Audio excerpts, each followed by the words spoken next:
Good morning and welcome to Morning Writing. I am your live stream accountability partner, Rose Your Music. I have a to-do list of things for myself that I'm going to try to complete today. And I want to know what you're working on, what projects you're doing. Let me know in the comments what the project is, what you hope to get done today, whether it's a little to-do list of items or if it's a word count that you're trying to achieve toward a larger word count. So let me know in the comments below. I am going to be going and presenting a slide to you, so I'm not just staring at you for the whole 2.5 hours that we're going to be here, because it is from 9 a.m. to 11:30 a.m. Eastern Standard Time. So I am going to be going into presentation mode on a slide so that you don't have to stare at my mug the whole time, and I'm also going to turn off the microphone on my side of things so none of what's going on with my neighbors distracts you and me talking to myself doesn't distract you. And at about 10:15, I will turn the microphone back on just to let you know that we're halfway through our time. Yeah, so let's all get to it. I'm now sharing my my slides here. Hooray, hurrah, hurroo. Da-dun-dun-dun. And now I'm turning off my mic. Get writing, people. Get writing.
I'm sorry.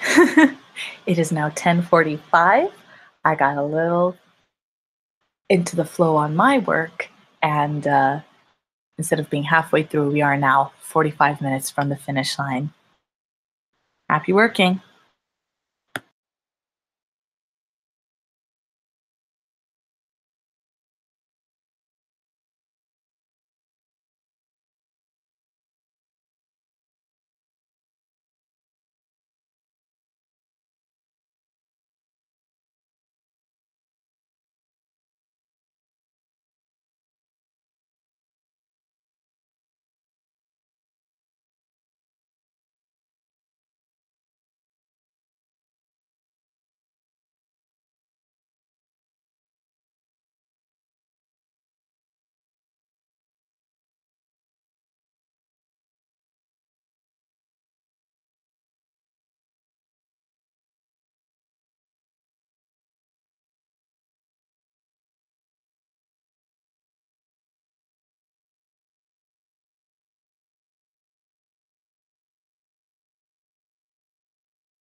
Okay, so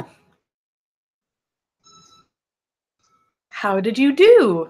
You know, accountability and all of that. I did not do great, but we'll talk about that in a second. Again, this is an accountability partnership, so it would really be great if you could let me know what you got accomplished today, whether it was, let me know certain items on your to-do list that you really wanted to get done, or something that you put a dent in, or what your word count for today is. Let me know in the comments below.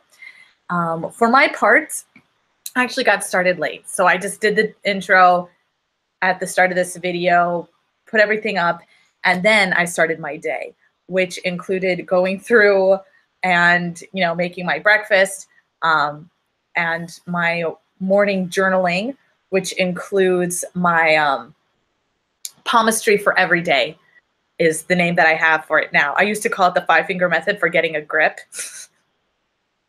because I'm a dork. And it's basically those, the 5 directions that I give myself to help me focus in on how I want to live my life right now, today.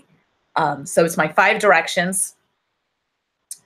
And then I did my 7-in-1 blow, which is a line from The Brave Little Tailor.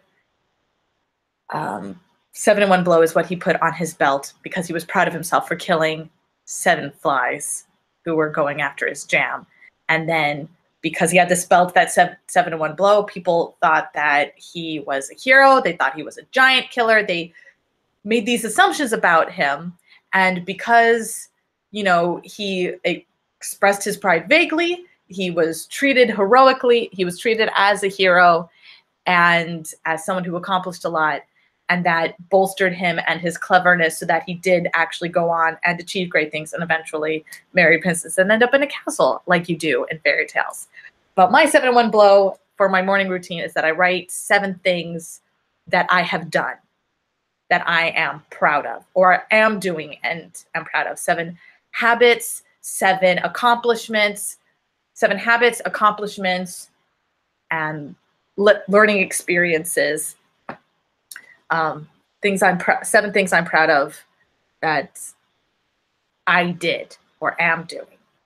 And then I have my 6 impossible things in Lewis Carroll's Alice in Wonderland. The queen of the Red Queen tells Alice that she's believed as many as 6 impossible things before breakfast. So that's why this is part of my morning routine, 6 impossible things before breakfast. And it's things I'm thankful for.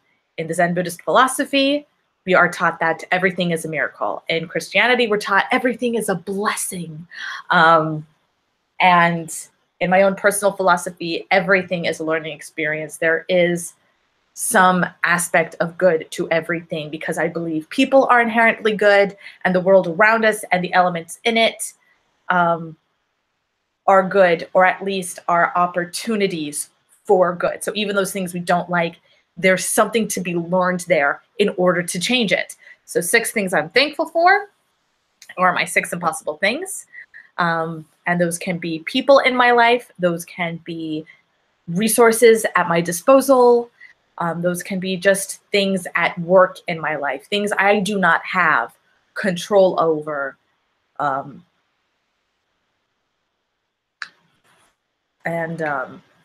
So basically the 7 things I'm proud of are 7 ways I'm saying thank you to myself for continuing to move forward. And these are 6 things that I'm saying thank you for that allow me to keep moving forward, to allow me to keep doing things. And then I make my very unbirthday wish. Again, Alice in Wonderland. I make a wish. And so, I had been making a rather vague wish lately. And so I've made a more specific wish in my journal, which is specifically to successfully crowdfund and accumulate the necessary pre-orders for crowdfunding my guided journal, 31 Days of Narratemes. The actual campaign will go live. I'll go from draft mode on Inkshares to campaign mode on Inkshares on Saturday the 20th, which is the day after I will be giving my workshop on You Need to Leave Home to Learn About the Shivers, which I put a big dent in yesterday. And then I had my breakfast. I had my morning cocoa, and I, started focusing on my theme, the themes that work in my head today. And and I actually, before all of that, went live with you, but I logged everything in my journal that I had. Then I started logging things in my journal, all the things that I did actually before I started the morning journaling. So that included going live with you. That includes sharing today's live video in the Facebook event page, inviting more people that I know to the Facebook page, sending out today's reader update with the wish list worksheet that goes along with the lesson on absentation, and also giving a link to the introduction to the sphere of introduction, which talks about a lot of the things that my theory on the brain's survival instincts and reactive radical behavior, so that the subconscious mind is actually trying to automate keeping us safe, but also finding new things to learn, new information, the curiosity, because we want to be learning things in order to build up the reserve of experience and knowledge we have that allows us to stay safe. And we need that urge of curiosity because we, as growing and changing creatures, are inherently aware of the fact that we live in a world that grows and that changes, and we need to be a part of that in order to maintain our safety. We have to be learning things at a semi-regular pace. And so our urge of curiosity, our urge of wanting to do things maybe a little impulsively, is actually our body trying to regulate, our subconscious mind through our body trying to regulate learning things, which is really interesting and really cool. But we do think most about the reactive behavior, because the radical behavior, the curiosity, feeds into the reactive or safety maintaining behavior. So I sent out the worksheet with those two links. Then I did my 3 steps of socializing on Inkshares, which is checking on those who follow me who I haven't followed back yet, and possibly following back on them, or at the very least liking things that they have liked, just engaging. It's very surface engagement right now. So it's kind of stepping toe in the water, because it's mostly following people and liking things that other people have liked, in order to let people sort of aware of my presence before I actively engage with them and potentially freak them out. Because I don't want to freak people out. Then I check out the people, step 2 of my socializing on Inkshares, I check out what's going on with people I currently already follow. And then step 3, I did a little discovery in the self-help section. I mentioned yesterday that I found a book that is active and that, has some professional quality going on there. But there are certain things I'm not sure about. So I followed the book yesterday, but haven't committed to being one of the funders of the project. It only has 1 update, even though there are chapters going up.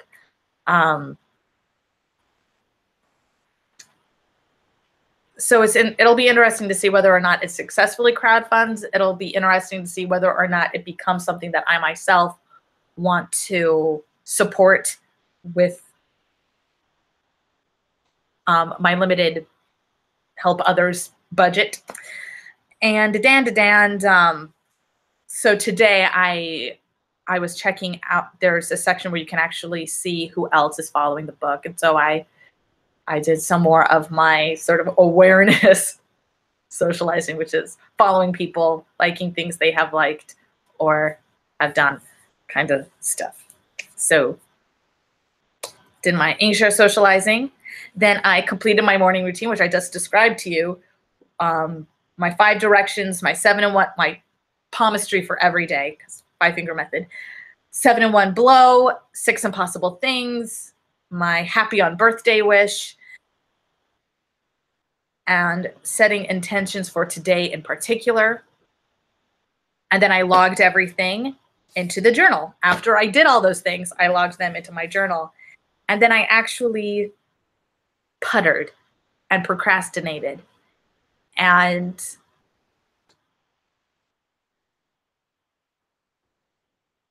I preferred, I try to maintain a 4-day week of 3 days on, 1 day off.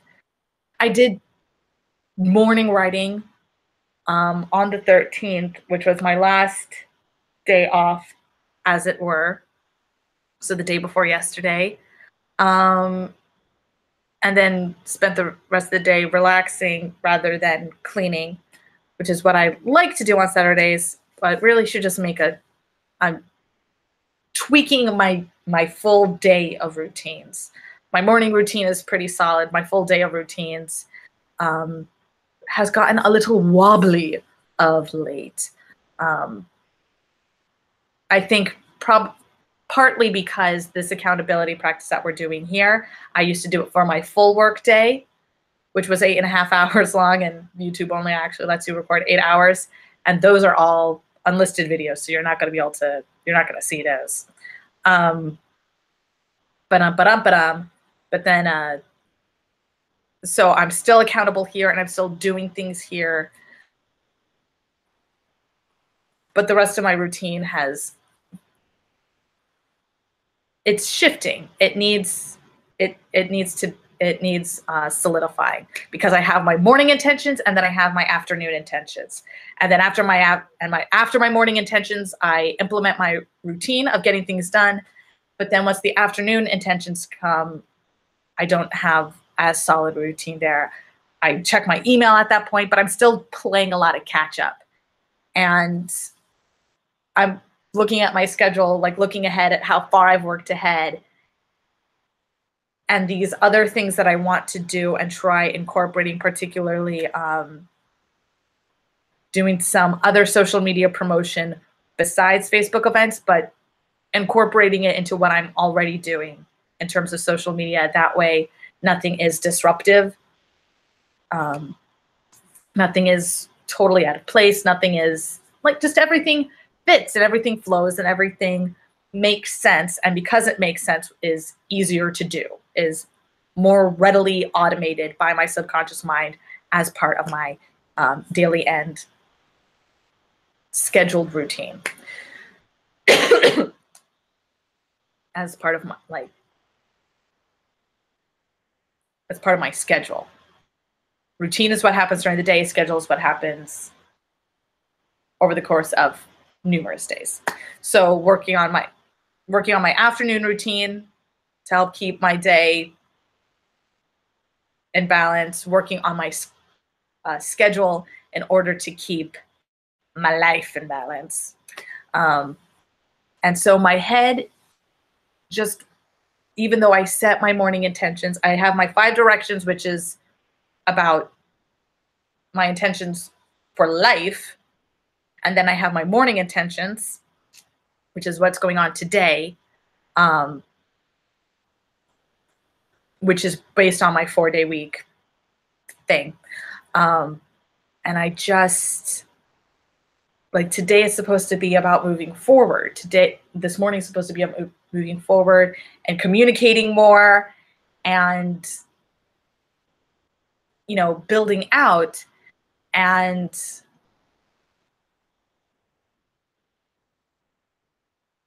my head's just pulling me back a little bit. And right before the timer went off, I realized that, you know, I'm still a little bit in catch-up mode after the holidays and after being sick. And so I need to spend more time today doing the catch-up work and actually just finishing catching up with myself, so that there isn't anything like in the back of my mind like, oh, I need to get that done. Which is how my avoidance compulsion works. It feels like I'm doing a lot. But then I actually look and I haven't done anything. And so I distracted myself. Distractions we do to ourselves, interruptions come from outside. There are interruptions and then there are distractions. So I distracted myself, and once I realized I was distracting myself, that was when the avoidance compulsion kicked in, and I just stopped doing things altogether until the timer went off. But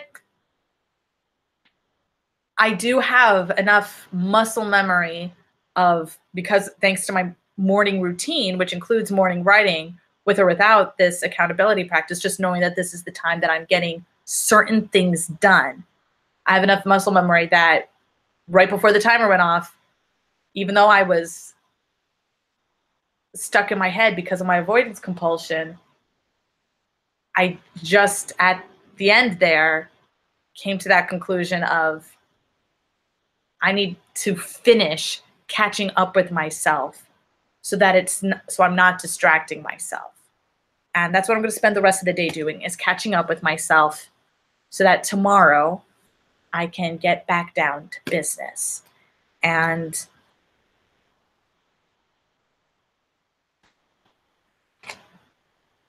so I am going to have to do wrap up live video is my current task.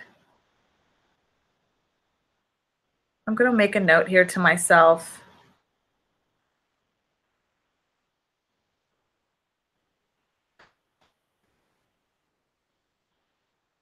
To finish catching up with myself. And I know 2 tasks in particular I'm going to do that. One is finish checking out a backlog of emails that are just from subscriptions that I have that really built up over the holidays and while I was sick, and just not checking my email at all. I mean, at the start of the holiday vacation, I got all caught up on a bunch of emails, and then I stopped checking my email. It's really actually all those emails are from when I was sick. All the emails I'm catching up on. And I caught up on the ones that mattered. And this is one of the few times I will say that I am thankful to Google for Gmail for having that funky tab system where all the things I'm subscribed to end up in this promotions folder. Just because it's allowed me to get back on track with other people in my life before catching up with myself and the learning that I want to do. So I'm going to finish catching up with myself is the note I'm making here. And so that's one thing I'm going to do, is finish catching up on emails. And the other part of catching up with myself is that, you know, I bullet journal. My journaling is bullet journaling.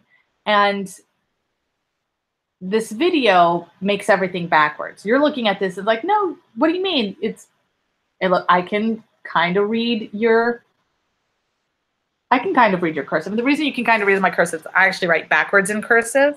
So all of my notes are written backwards. But then if you look here, you will see from your point of view that numbers and print letters appear to be written backwards while all my cursive is forward. That's because in actuality, all my cursive is backwards and all my numbers and print letters are written forward.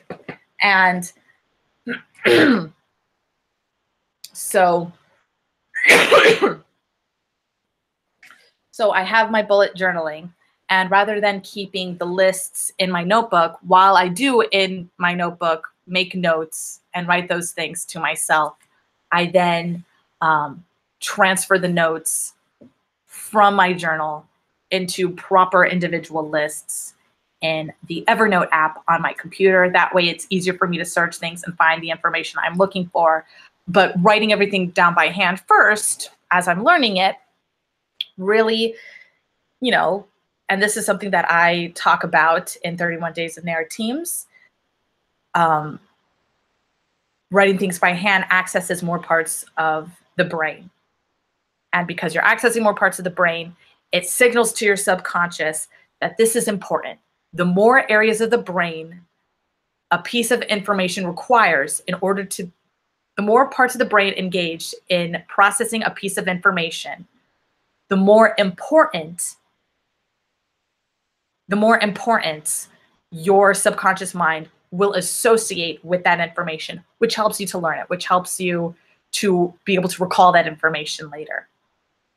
So I write down everything. I have so many notebooks of all my ideas and all the things that I want to learn and all the things that I have learned.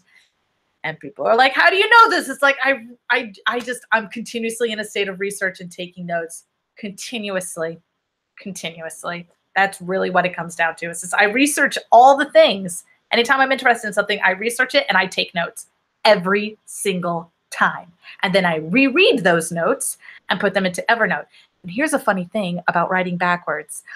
I don't automatically read things backwards. And studies have shown that when it takes you more effort to read something, not because you're not interested in the thing, because you are interested, you put more effort into reading something, that also helps you to remember it better.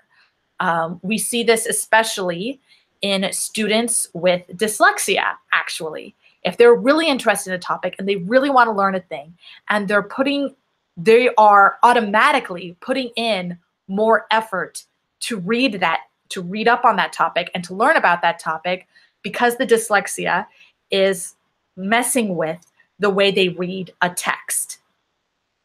And so because it's a little bit harder to read, and because they have to put a little more effort, or a lot more effort, depending on the degree to which they have dyslexia, into reading a thing that they're already interested in, the interest keeps them engaged. The difficulty and the fact that they're willing to put in that effort, again, is signaling to the subconscious mind, this is important. I want to remember this. And so you have this plethora of incidents where you had no idea that somebody had dyslexia until they told you, because they're so smart. And that doesn't seem to have hindered how intelligent they are. And of course, there are exceptions to every rule, because if everyone was perfectly predictable, we'd already have a perfectly predictable and happy society out there, rather than so much of the inequality that we're currently trying to deal with. So, yes, that's what's going on. Is I write backwards, and it helps me to learn things. Writing everything down helps me to learn things because it signals to my subconscious that it's important, and then rereading it later in order to transcribe it into Evernote, the effort it takes to read something that I have written backwards, because reading backwards is not automatic. It is something I have grown accustomed to, but it is still not as easy as reading forwards. So that level of effort, because of that, the level of difficulty to that task, reaffirms to my subconscious how important I consider this information to be, and want to be able to remember it later. So writing everything backwards and then rereading it in order to type it up so that I have a digital copy that I can easily reference. But then I've also done this 2-level tag team work with my own subconscious, making the information easier to recall in my own mind, which will actually make recalling it digitally even easier, because I'll remember that, oh, right, I have this information in my head, therefore it's probably in my computer. I've probably transcribed it there. And if it's something I learned from before I started Evernote and was just doing everything by hand, well, then I can search it on the internet and I can make notes to myself and add it to Evernote, which will, again, writing backwards helps me remember. Reading it to put it into Evernote helps me to remember. So I'll be reaffirming information that I know even more. And that is something I do for me, and I need to be better about my posture. And wow, it is 11:50, which means I have been rambling for 25 minutes, mostly because I was explaining my morning routine to you, I'm sure. And then also because I got into, like, you see, I'm just scattered. I'm scattered because I need to finish catching up with myself and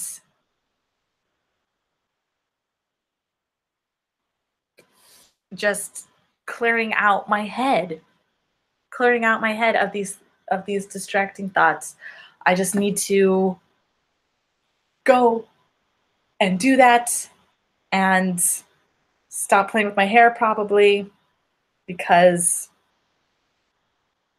it keeps my hands busy, distracts my hands from certain other compulsions that I have, but does not help me go and get things done. So I don't like how that looks. Another tricky thing about wrapping up. All right. So, yes. Thank you for joining me for the accountability this morning. Let me know what's going on with your project. Subscribe so that we can keep doing a morning accountability together. There is a link below in the info to the video to my InkShares project, 31 Days of Narratemes, a guided journal for questioning the crap out of your daily life. And there's a link to my online CV, better-storytelling.com, which has links to all sorts of things that I write and am working on and have finished writing. And below that is still in the info to the video is a link to the Facebook event where I keep whoever is interested up to date on the morning writing live stream, what's going on with the sharing the latest lessons of Narratemes, because the latest worksheets of Narratemes, you do have to follow the journal project on InkShares for that. I do not automatically send the lessons to readers. They are linked to in the reader updates with the related worksheet. So, like, to get an update, it's like, oh, the new lesson is out. So if you want to look at that before the worksheet comes out, because they do happen on separate days, follow the Facebook event. And also in the Facebook event, I have little goodies planned, including some journaling prompts, one journaling prompt every 4 days, and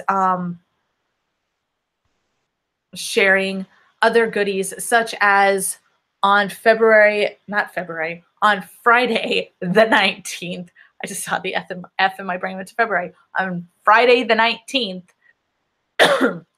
I will be live streaming a workshop called You Need to Leave Home to Learn About the Shivers, which has been outlined, and I was going to work on finishing the visual aid for it today. And then, as previously explained, my avoidance compulsion. First, there was procrastinating because I was scatterbrained, and then I realized that I was procrastinating and decided, oh, I should get back to work, or should I catch up on things? And then whoosh, avoidance compulsion. I was just trapped in my head, and nothing was happening. But now I have decided, and it's easier now that the morning writing is done to say, oh, I am going to prioritize catching up with myself, because that's what my plan was for the afternoon, which is one of the tricky things about the avoidance compulsion. Is sometimes you think you're making your decision, but you're just waiting for the decision not to matter anymore. Because, like, oh, it's the time of day that I do this instead of this. I was so distracted about the thing that I was already going to be doing in the afternoon that I didn't do the thing I had planned for the morning. And then when the morning ended, it's like, oh, now I can work on the thing. Anyway, silliness. It's silliness. And it all worked out. We're wrapping up the video together. you've probably checked out already. And if you haven't, whoa, thanks for socializing with me. Feel free to comment on whatever below if you want to get like just beyond the accountability partnership and actually socialize based off of the things I rant about before and after each video. Go for it. Yes.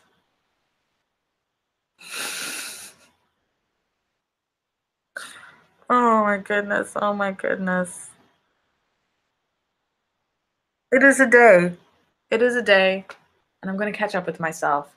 I'm going to transcribe the notes in my notebook. I'm going to finish catching up on emails. And because those will result in more notes, I will then transcribe those notes into Evernote as well. Maybe I should just start with catching up on all the emails so that I can just do all emails and then all notes.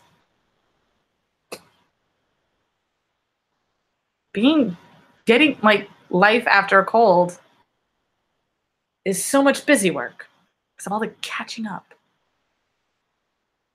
And it's all catch up that doesn't matter. It's just catch up that needs to be done so that I'm not distracting myself.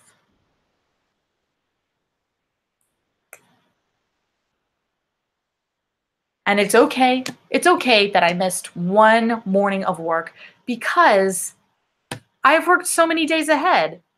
I've gotten so much work done ahead of schedule. I've got the work that's going to get posted. What's going to get posted tomorrow is done. What's getting posted the day after tomorrow is done. What I'm posting on Instagram the day after that hasn't been decided on yet. And I actually just added that to the schedule. That was part of the busy work I did before realizing I'm not actually getting things done. And then the reader update for Friday is done. And the workshop, I mean, with the outline, I could just present that. So technically it's done. It's just the visual aid that needs finishing. I'm on top of things. I'm on top of things. I just need to finish going through this backlog of subscribed emails so that I can move forward and better decide, all right, you know what? This email's coming up. I'm unsubscribing from this. Like, I don't like looking at the backlog and just unsubscribing things because I don't like how the backlog looks. That doesn't help me, especially since I'm actually going through them and checking all of them. Right? Because I want to know what subscriptions are still useful to me. So, Seth Godin for life. Seth Godin and Ash Amberjay, I will always be subscribed to them.